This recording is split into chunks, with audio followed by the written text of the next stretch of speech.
Welcome to Basic Brewing Radio for Thursday, October 17th, 2007. I'm James Spencer. Here at Basic Brewing Radio, we're all about home brewing. But this week, we get a recap of the Great American Beer Festival from three fellow podcasters who are home brewers themselves and attended GABF for the first time this year. Jeff Bearer from Craft Beer Radio, Rick Sellers from Pacific Brew News Radio, and Rick Hagerbaumer from Big Foamy Head. If you're new to home brewing or would like to get into the hobby for the first time, check out our website, basicbrewing.com, where you can find archives of our audio and video podcasts and our DVDs to walk you through basic and more advanced brewing techniques.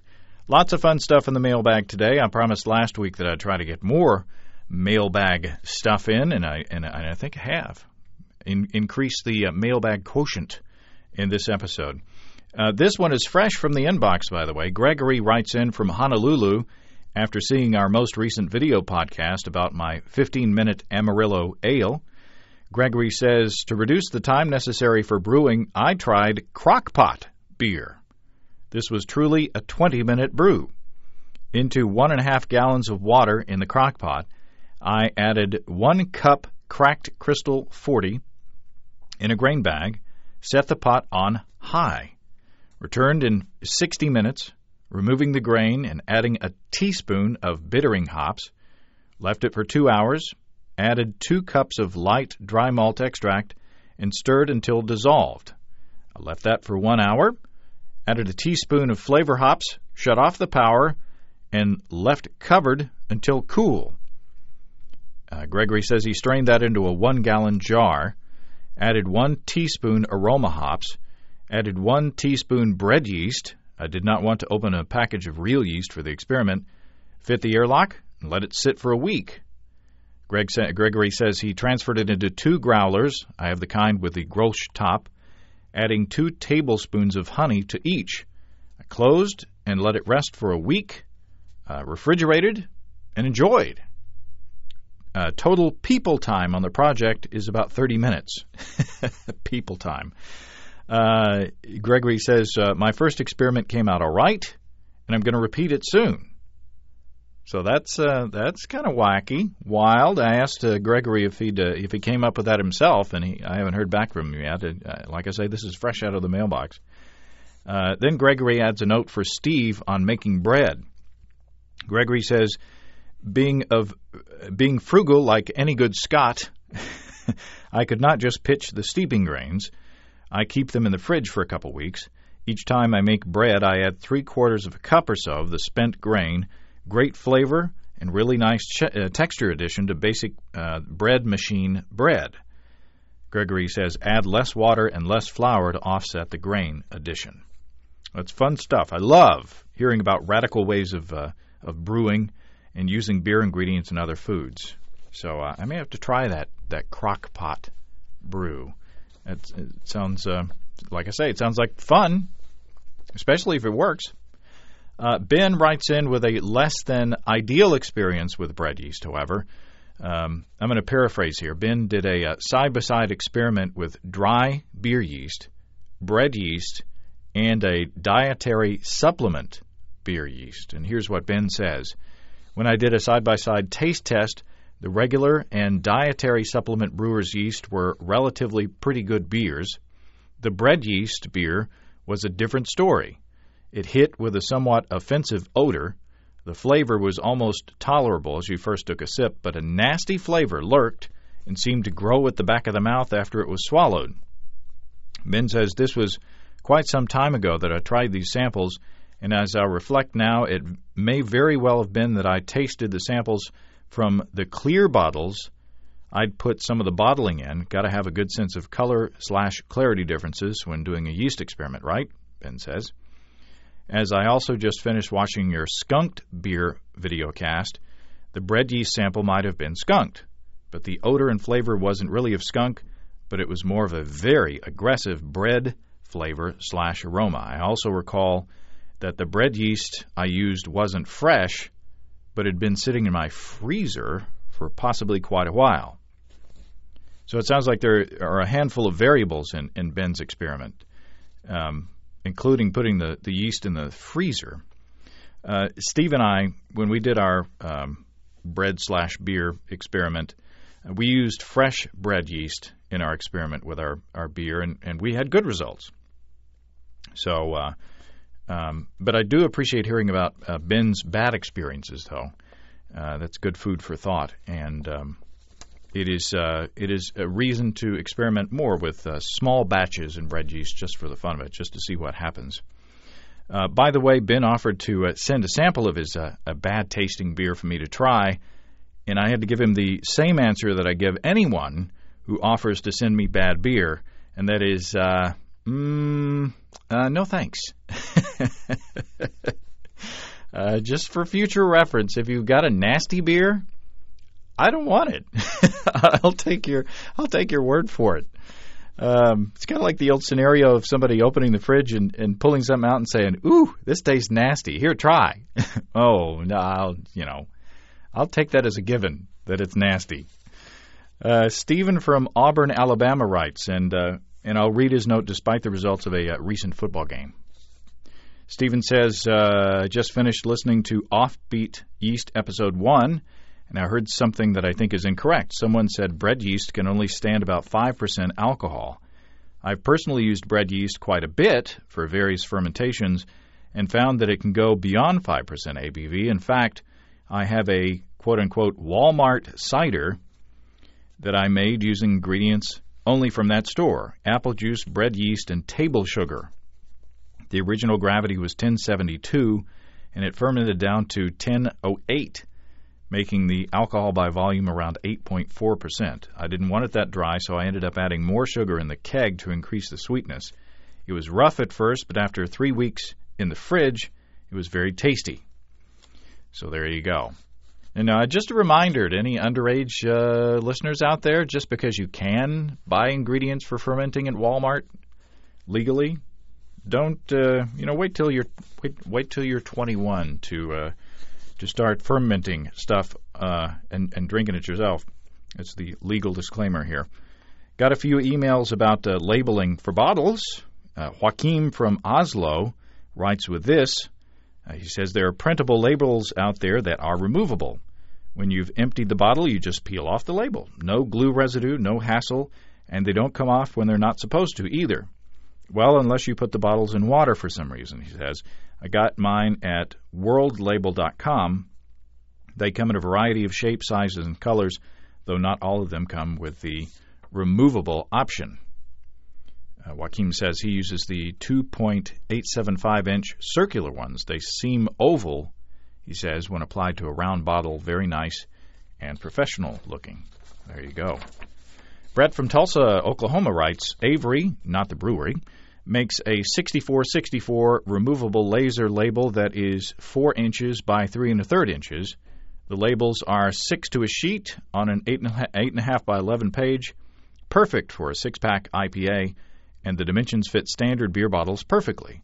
These labels stick very well, even during refrigeration, and much to my amazement, peel off very simply, leaving no residue. Best of all, Microsoft Word and Publisher include templates for the 6464 label size, making creation of a spiffy label a cinch.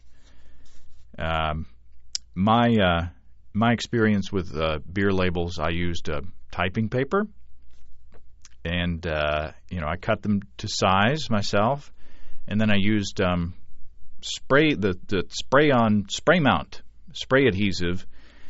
And I made the mistake of holding the labels in my hand as I was spraying them. And don't do that. It doesn't want to come off skin. And they don't want to come off the bottles afterwards. So anyway, Craig from Albany, New York says, or is it Albany? Probably Albany. New York says, I have one thing that I can share that was spurred on by a sanitation episode that you did. It deals with getting labels off recycled bottles. I bottle all my beer in the 22-ounce bottles, since I only have to fill about 29 versus 48. Craig says, well, sometimes the labels are a bit hard to remove, so I load up my oven with the bottles and turn the oven to warm.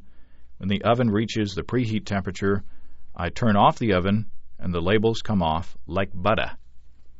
So be careful. Be careful using heat and glass, everybody. That's another legal disclaimer there. Marty from Medway, Massachusetts, writes about asking about Chris Colby's Mountain Dew brew, Beelzebub, I think he called it. Marty says, for some reason, I think I might want to try that, but won't the preservatives in the soda pop stop the yeast from fermenting? And Chris Colby, editor of Brew Your Own magazine, responds, soda pop has enough preservatives in it to protect against the amount of contaminants that it might reasonably expect to encounter. It does not have enough preservatives to guard against the number of yeast cells in a yeast starter. I've made 2 Mountain Dew beers in which roughly half the liquid was Mountain Dew, and they fermented fine. My latest Dew brew, Beelzebub, is about 3/4 Mountain Dew, and it fermented a bit more sluggishly. Whether that was due to the preservatives or the pH or what, I don't know. In any case, the fermentation ran a few extra days, and I gave it a few more beyond before racking the beer. No biggie. Just be patient while it ferments. Also, don't forget the yeast nutrients. So, appreciate Chris taking time to answer that question. Beelzebub. Okay, now on to our conversation with Jeff Bear, Rick Sellers, and Rick Hagerbaumer. The lucky guys attended their first GABF this year. For various reasons this year, I decided to sit out the Great American Beer Festival. And one of the reasons was that after attending the past 2 years in a row, it was starting to feel routine and, kind of more like work than, having, it was feeling like something I had to do. And I don't want that. It's such a special event that I wanted to, keep it something to look forward to. So I sat out this year. And but for this episode, I wanted to get impressions of the GABF from those who were seeing it for the first time. All right, Jeff Bear and Rick Sellers and Rick Hagerbaumer, welcome to Basic Brewing Radio. Thank you. Thanks for having us. Well, I've invited you guys on because you are all 3 home brewers, and you're all 3 beer journalists, and you're all 3, this was your first time to the Great American Beer Festival. So I kind of wanted to get the perspective of you guys from those perspectives, so to speak. So let's start with you, Jeff. Since you're warmed up, you've already done a show this evening. We must say. So since you're already warmed up on the mic, let's start with you. Going into the Great American Beer Festival, what did you find that you did expect, and what were some surprises? Well, let's see. What did I expect? I expected a beer fest with a lot of breweries and a lot of beers, but I could not comprehend the 430 breweries or something like that, and the 1,800 beers. So I wasn't sure how I was going to really attack the beer festival, tasting wise. As it works out, it was quite a daunting experience. But I kind of worked out, let's try breweries that I can't get at home. Try to get some of the more known ones. For example, I hear Rick from Pacific Brew News talk about Rubicon as his local brewery, so I made sure I checked them out. Walking Man from up in Oregon, I heard lots of good things about them, so I checked them out. One of the things that I didn't expect about the Beer Fest and was amazing was how accessible the brewers were. Walking around the brewery floor, hanging out at Falling Rock after the session. You go to Brooklyn Brewery to get a beer, and there's Garrett Oliver right there pouring the beer, and you can talk to him. And I thought that was amazing that you can find some of these guys that we've put it up on such high pedestals as rock stars of the brewing world, just hanging out, happy to talk to you, and just being a normal guy. Rick Sellers, you are no stranger to beer festivals. How did this one compare, and were you surprised? Well, I expected it to be more chaotic, to be honest. It's not the biggest beer fest as far as the population goes. It is the biggest beer fest as far as beer goes. And I expected, because it was indoors, that we would just be constantly bumping into people. And to be honest, I kind of expected it to just be unpleasant at times. And I was really pleasantly surprised that it was so spacious and the people were so well behaved.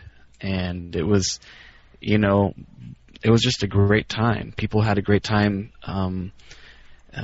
just drinking the beer and talking with friends, and there was very little in the way of conflict or, just all out drunken behavior. And that was That was a pleasant surprise. The number of sour beers that are made in this country really shocked me. I did not expect that, and it was a wonderful surprise. And just as a whole, it lived up to everything you've ever read, and in some parts it exceeded that. And I'll be happy to go back next year. Did you attend all the sessions? I did not attend the Saturday night session, but I did attend Thursday, Friday, and the members-only session. Yeah, your comment about the low number of drunkenness or the low amount of drunkenness made me wonder if you did attend the Friday and the Saturday night session. Actually, your comment is why I did not attend the Saturday night session. Well, actually, James, I did attend the Saturday night session, and we can talk about it a little bit after you get Rick's opinions on the initial question. Okay. Rick Hagerbaumer, your turn. It lived up to my expectations. I sort of expected the amount of beer, and I was kind of worried about sobriety being a problem, and that, you just constantly taste. But I think that the 1 ounce tasting glasses and just the wide variety kind of kept you from overindulging, because I was looking for specific things. I was always looking for a special release beer or a high gravity beer. One of my disappointments was you'd go to the booth and you'd say, do you have any special beers or high gravity beers? And the pourers would look at you and say, what's high gravity? So the first couple of sessions, the brewers weren't in attendance.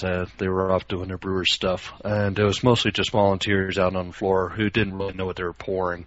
I found that the Saturday day session, which was open to the Home Brewers Association, that had a lot more brewer representation behind the booth. So you could actually ask them questions and, find out special things about their beer. I have to echo what Jeff was saying, in that it was just amazing to see all these brewers walking around like normal people.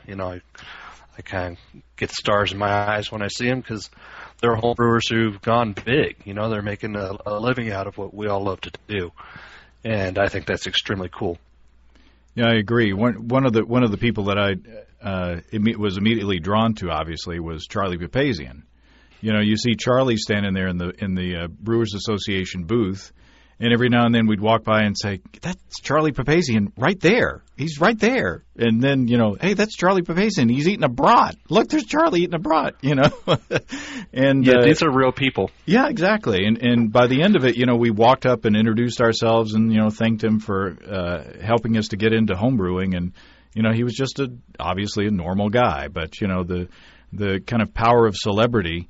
And it's nice to have that stripped away when you meet these people in person.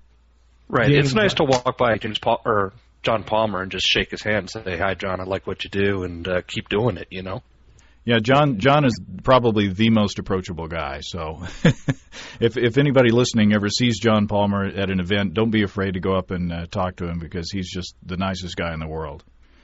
But Jeff, you were saying you're going to say something about Saturday night session. Oh, well, actually, since we're just talking about Charlie, the one thing I wanted to add was I was at the staff and brewers tasting Friday after the session. This is the tasting the party where they have all the leftover judging beers for people to try. And the thing about Charlie that hit me was, after I left, I was walking out, and in the lounge, Charlie's sitting there watching the Colorado Rockies in the playoffs. Just sitting there with a couple other guys, and that's when it hit me like, hey, Charlie's a normal guy too. But the Saturday night session was interesting because there's good and bad and good and bad. The first bad was there was people there just to get drunk, which fed directly into a good. It was the only time all weekend, a session I was at, where there was not a line in front of breweries like New Glarus, Russian River, and the Lost Abbey. Wow. So you could walk right up and get beers from those breweries, without having to wait 15 minutes or 7 or 8 or whatever the wait was at these booths. Then the next following bad is a lot of breweries were out of the beers by Saturday night, so you couldn't get all the best beers. There was no line at Allagash because there was no beer at Allagash. Right. But, Saturday night I was there probably 45 minutes into the session.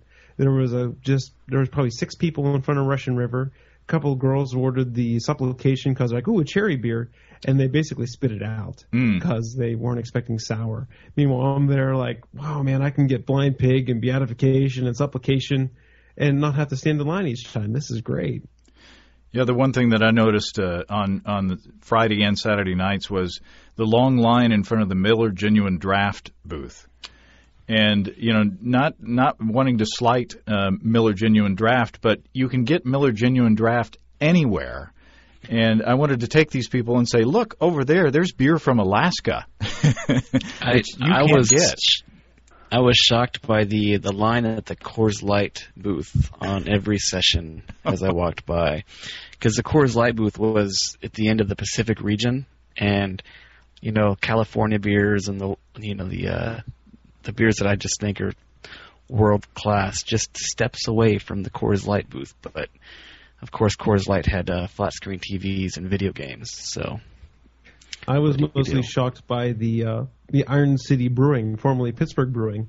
You know, they make Iron City Lager, which is a pretty bad beer here in Pittsburgh. But they must carry some kitsch nationwide about some steel workers, you know, work time beer, because there was always a small crowd in front of Iron City. I just couldn't believe, coming from Pittsburgh myself.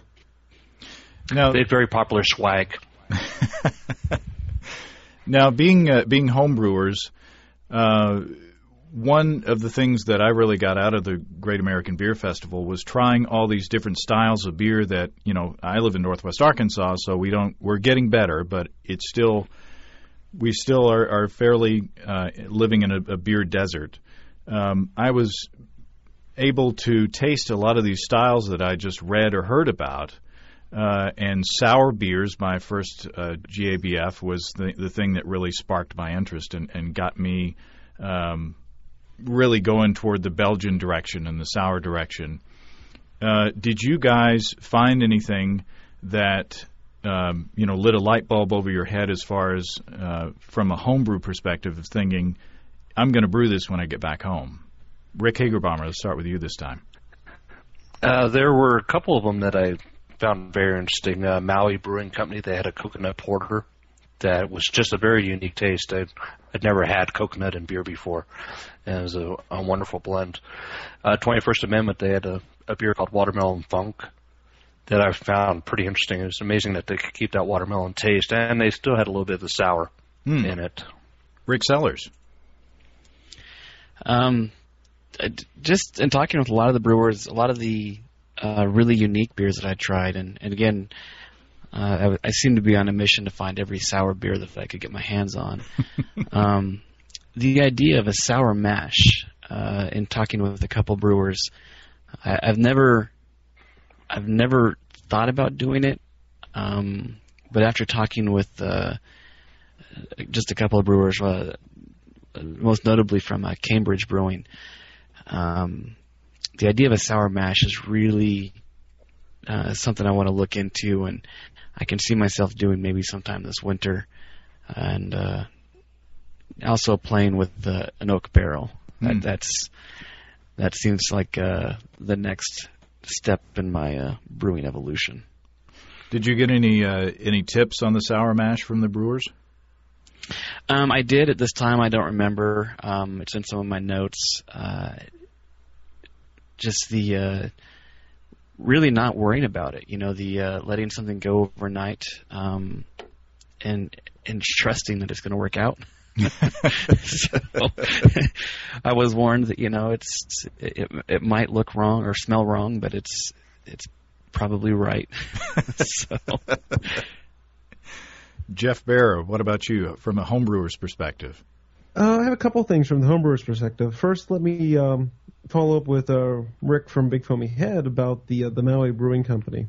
I made sure I checked out their booth because we recently interviewed Julia Herz from the Brewers Association, and we asked her what American brewer is doing something exciting and new that you think's notable, and she mentioned Maui Brewing. So I went out and tried their coconut porter, and we actually interviewed the brewer, which you'll be able to find on the Craft Beer Radio website. Like that plug? Yeah, nice plug. But what was the site again? craftbeerradio.com, of course. you guys have a the coconut podcast? porter I thought was amazing, and as the brewer states it is, he brewed a robust porter and only used the coconut to accent the beer. And I don't think I've ever had a beer spiced with any kind of fruit that has been such a nice accent and so subtle to complement the beer. They also make an American wheat that is spiced with with pineapple, Maui Gold pineapple, which apparently for us mainlanders we don't appreciate the nuances in pineapple. But this beer, when you're drinking it, it tastes like an American wheat. But then after you're done, about 20 seconds later, your mouth just fills with this pineapple flavor. And it was not overpowering. It was subtle. It was very well done. So, yeah, Maui is a brewery that everyone should check out if they have the opportunity to. And it helps that they can walk out their back door probably and pick the ingredients fresh. I'm not sure that we know what a fresh pineapple or a fresh coconut tastes like. Well, that's part of their scheme is to brew with these local ingredients. I talked with a brewery in Mississippi, Lazy Magnolia Brewing Company. It's the first production brewery in Mississippi. It's kind of close to where you are, James. They again want to go with local flair for their beers, so they have a pecan brown ale. Unfortunately, to be honest, when I tasted it, it's a pretty subtle beer. So in the Great American Beer Fest atmosphere, it wasn't a beer I could truly appreciate. So I really would like to try that again on its own merits. Yeah, we say pecan. So yes. Now, do you guys, going back to the Maui Brewing, are they the company that's canning their beers? Yes. Yes. Okay. Yeah. I tried one of their beers at Falling Rock on Thursday night, and it wasn't the coconut porter, but it was a very well made beer. Yeah, the first time that we toured Oscar Blues in Lyons, Garrett was there. Garrett Marrero was there checking out the canning line. So this was before they got their canning line. So I thought that was kind of cool that we saw that kind of happening firsthand. And again, Garrett's a super nice guy. Dale Katechis at Oscar Blues, was a super nice guy. And it's not everybody that you can just walk up to and stick a camera in their face and say, "Hey, can you give us a tour?" And he was like, "Yeah, no problem." Strapped on the microphone and off he went. One of the good things about the Great American Beer Festival is that it's located in that part of the country. What other breweries or what other side excursions did you guys make? Let's start with Rick Sellers this time. Oh boy, challenge my memory. Come on, Wednesday, Rick, go straight to the big one. Go straight to Avery. Oh, we'll get there. On Wednesday, we'd actually scheduled a private tour at New Belgium, and we got to try some of these sour beers from their wooden vats, which I honestly had never seen one before. They're the 25-foot tall wooden barrels that they brought in from Belgium. Just gorgeous. And we got to try the La Terra, or Terroir, and La Folie from these barrels. And just a great tour, great company. Yeah. From there, we went down the street to probably the biggest, my most surprising in a good way visit, which was Coopersmith's in Fort Collins. They had a lambic, a creek actually, a spontaneously fermented beer aged on cherries, and it was wonderful. So nice. It wasn't over the top sour and had a beautiful pink hue to the color. Just so easy to drink. And the tour there was really nice. Dwight is the head brewer. He took us around, showed us the barrels, and they've been there since 1989, I believe. So before New Belgium was there, they were brewing. Then we went to Twisted Pine, which was in Boulder. And then after that, my memory fades. But then on Thursday, before the festival started, we went and I met Rick and Jeff both at Redstone Meadery and had a great tour there and sampled some great meads. And James, I got to say thanks to your coverage of the GABF in previous years, because I would have never thought to go to the Redstone Meadery if it was not for your videos. Oh, well, excellent. So I told him that Steve likes to drop some coin when he goes in there. Yeah, I need to thank Rick for inviting me to the Redstone tour, because I've only had James. I've only had 2 meads, and one of them was the one that you sent me that you made. Well, there you go. So having all these meads, they were great. The juniper one, the vanilla bean and cinnamon stick one they have for the holidays. That was great. Was tremendous. And then the Redstone Private Reserve that they have, man, that raspberry one was great. Yeah, Steve and I both picked up a few bottles on the way out last time. There's something about sampling several samples of wonderful meads all in a row that makes you want to loosen your wallet. Yeah.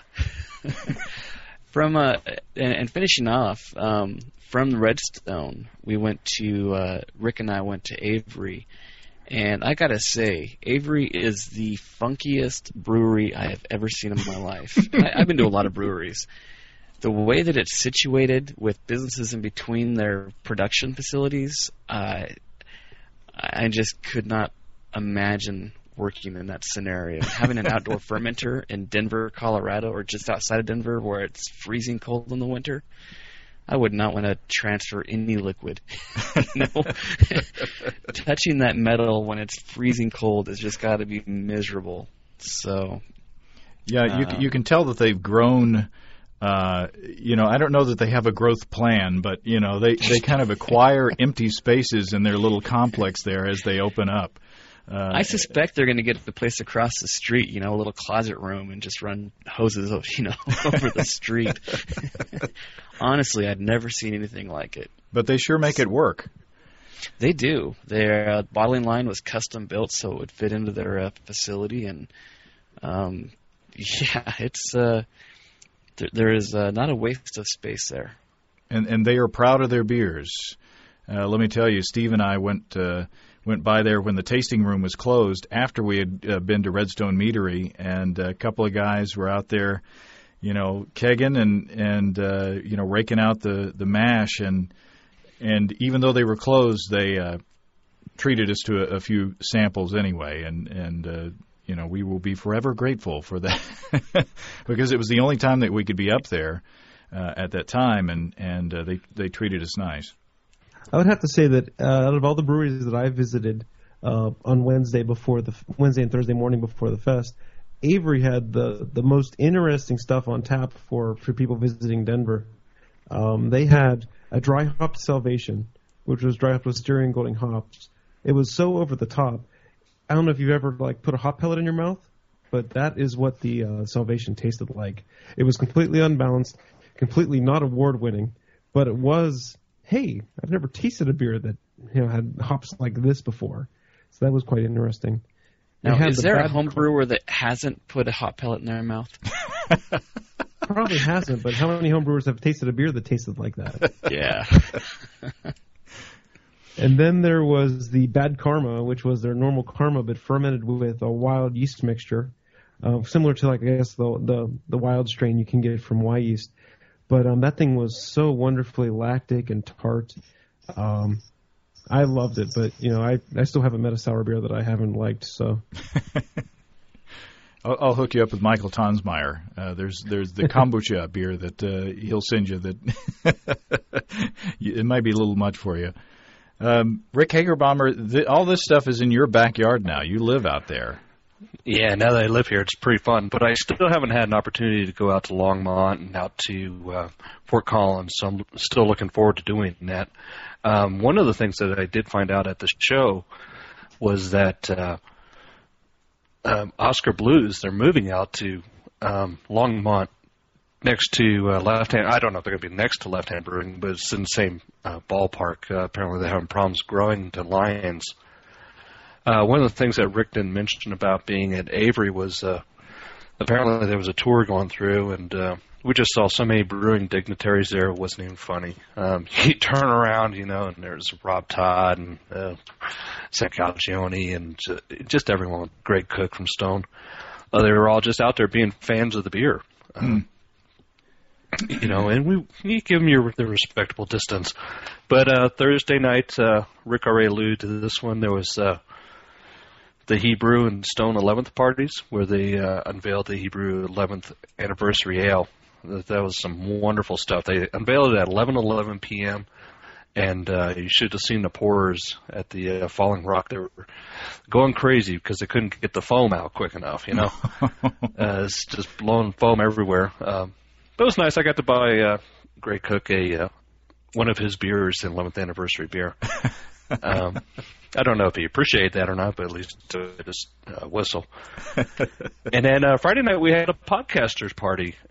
Most of the podcasters came except for a few. Let me see if I can remember who. Let's see. You didn't invite me. You weren't invited?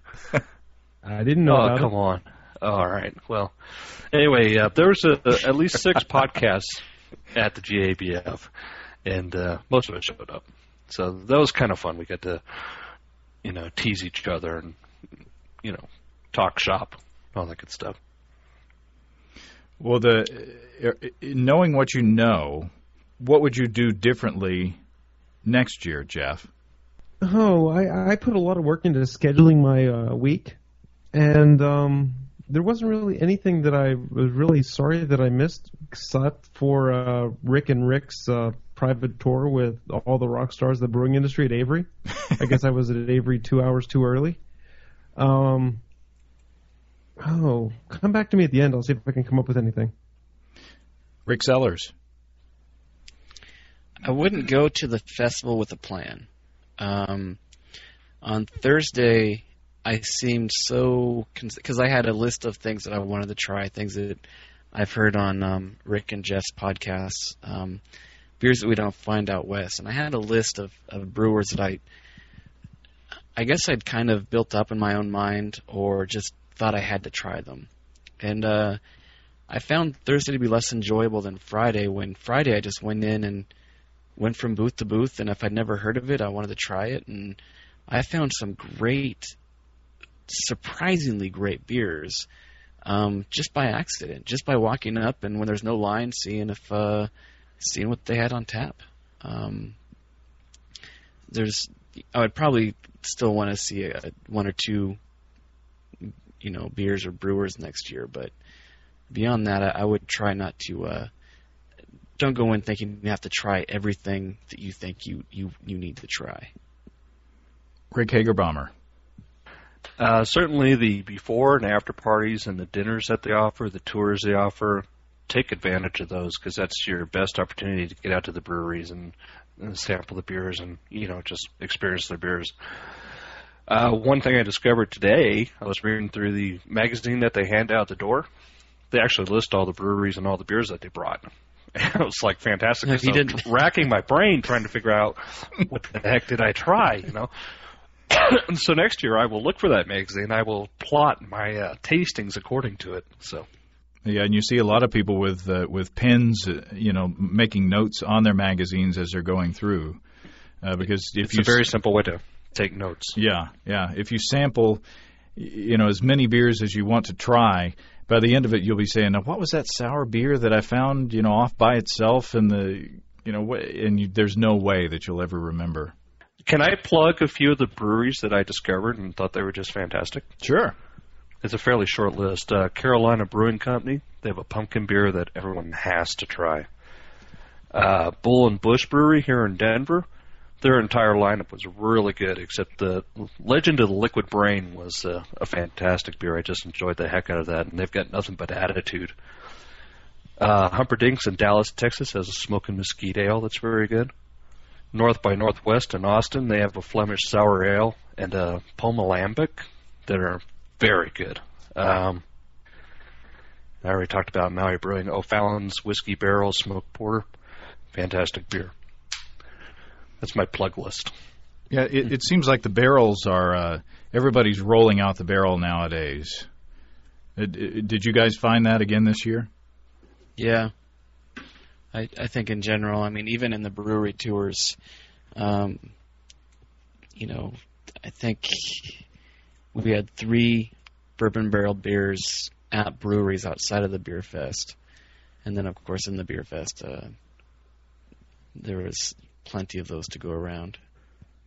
Yeah, I found that I mustn't really be a fan of barrel-aged beers. I found a bunch of oak-aged beers that were getting lots of acclaim that I didn't like.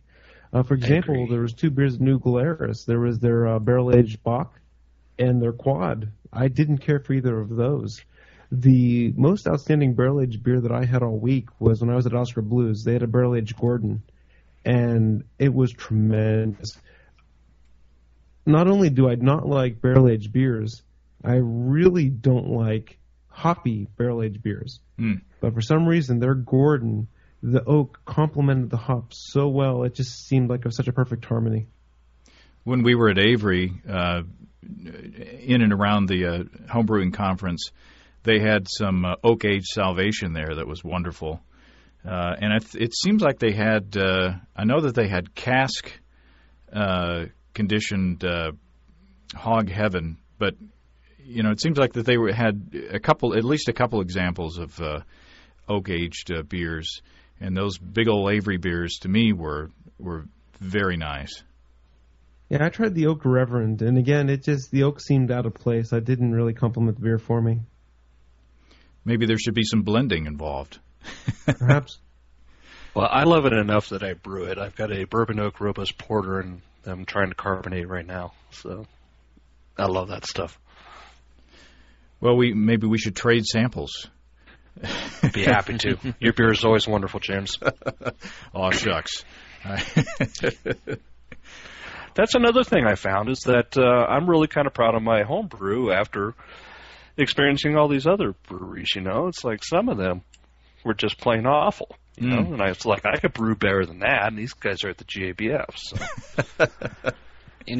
As on to home brewing, the Pro-Am area where they're using homebrew recipes brewed by professional brewers, I spent a good part of Saturday morning there, and that was a great booth. I don't know how many beers there were, probably 20 or 22, maybe even more. But some of those homebrew recipes were just wonderful. They had a cherry stout there that I absolutely loved, a Belgian triple that was so easy to drink. It was quite impressive, and it made me realize, once again, that home brewing can give you a very high quality of beer, even amongst the best brewers in the country.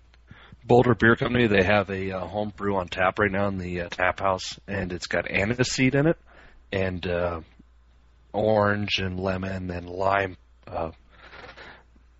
pulp. It's just fantastic. I never would have thought of putting aniseed in a beer. I had a beer that'll go unnamed because it was in the middle of tasting on Saturday morning, but it was very strong in its flavor, and it kind of shocked me. Like, holy cow, that's a different flavor you get out of a beer.